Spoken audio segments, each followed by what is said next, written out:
Hey y'all, I just wanted to make a quick video, probably like, I think it's gonna be like 2 to 5 minutes, about what I think Sonny has done so far for Cloud9. Obviously, if you guys don't know who Sonny is, aka Xeta, Xeta, he played for Cloud9 Korea during their first strike before they all ultimately disbanded.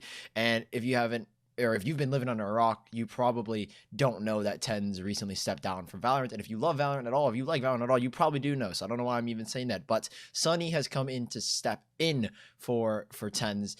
He is playing from Korea currently during the NSG Valorant Winter Championship, so that's pretty crazy. He's playing with like 200 ping, but he's still doing a really good job. I just want to talk a little bit about how him being slotted into the Cloud9 roster, what he's going to bring. Just some things I talked about during my stream when I was doing my watch party. By the way, that's on twitch.tv/SunnyCast. So speaking specifically about Sonny, I'm going to be referring to him as Sonny throughout this.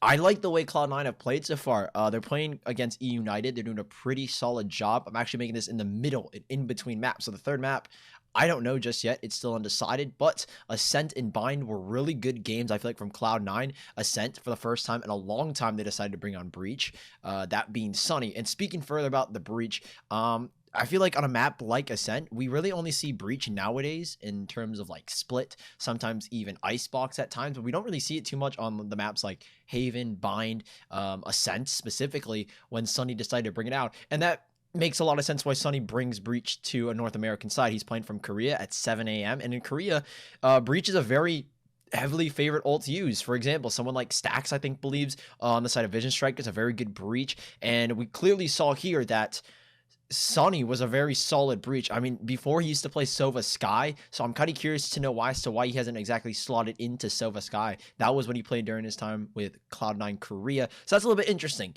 In terms of an IGL, I don't think Sonny is obviously going to be the IGL. That's kind of what Cloud9 have been looking for this entire time. I don't even know if Sonny's going to be a permanent pick. That's my bigger question, because what we've seen so far is that Sonny is good.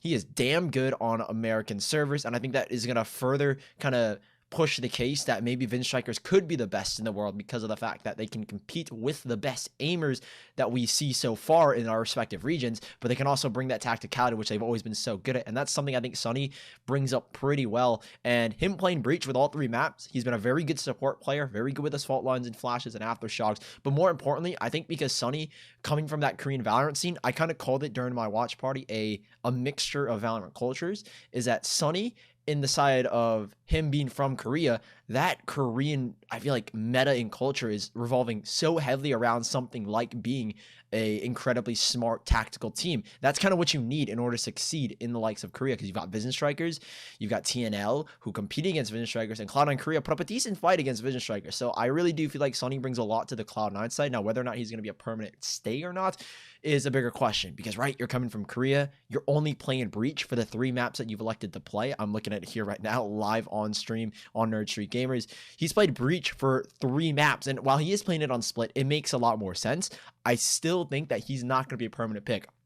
Already, C9 have made a lot of changes. Mitch picking up Jet, Vice taking Killjoy, and even for a time on map number 2 of Bind, Leaf ended up picking Killjoy. So there were a lot of changes. Relics as well having to take the Omen. In this map here, I think it is Leaf picking up Omen and Vice playing Killjoy here on Split, if I'm looking at that correctly. Again, I'm watching the game live. So I'm very curious to see if they're going to keep Sonny. I believe right now it's either... They have a little bit of utility here. We might see a couple different players that could choose to entry, but actually United, they have a few players that are pretty close range. Dark Cover comes out. There we go. Mitch with the entry. Goes through the cyber cage. Lear is there as well, but Mitch just continues as he's able to take down Scourge, and oh man, it's just clean work once they actually get onto this B site. And Mitch at this point, I feel like... I think a couple of players they could have picked up to replace a person like Shinobi and kept a lot of the roles the same, right? Maybe move Leaf back to that duelist role, which he was so good on in the first map of Ascent with Reyna. You maybe add someone like Kaplan from Space Station Gaming. He is Sova, and he's also a really strong IGL, which I felt like they were as well missing. A big part of Ascent was that Sova for Cloud9. So I don't know. Could they pick up Kaplan possibly in the future? And Sonny was just a last second standing because they couldn't find anyone else to work with. There were a lot of rumors that Cloud9 were going to be playing with Poise, possibly even Doink Machine 77. You guys, any of you guys know who that is? I'm super curious because there was a lot of debate about Cloud9 maybe picking up someone like Doink Machine 77, someone that's really good, just like Tenza mechanically, and developing him further, which I don't even think is a bad idea. I watched Plat Chat, I heard them speak about it, and I kind of start to grew to love the idea. But now that we see Sonny, a really big pickup. If they get him into the States, I think he'd actually be really good. But again, you got to remember Korean mindset. He's obviously got a very different style of Valorant than these North American players. And moving forward, there's going to be that language barrier. So a lot of questions come to mind. And I'm super curious to know what you guys think as well with this Sonny pickup. So leave them down in the comments below. Follow me on Twitch at SillyCast. I'll be running a stream. If you're watching this on the 14th of January, I will be running a watch party tomorrow on my stream at twitch.tv/SillyCast. Follow me on Twitter at SillyCast. Hopefully you guys are having a great rest of your evening. Hopefully you guys are enjoying this NSG Winter Tournament, because I am having so much fun spectating and seeing all these new teams like Ghost Game and United under their new brands. Anyways, I'm going to be heading out. I'm going to get some time in to watch more of these games and see just how good Cloud9 can really be with Sonny.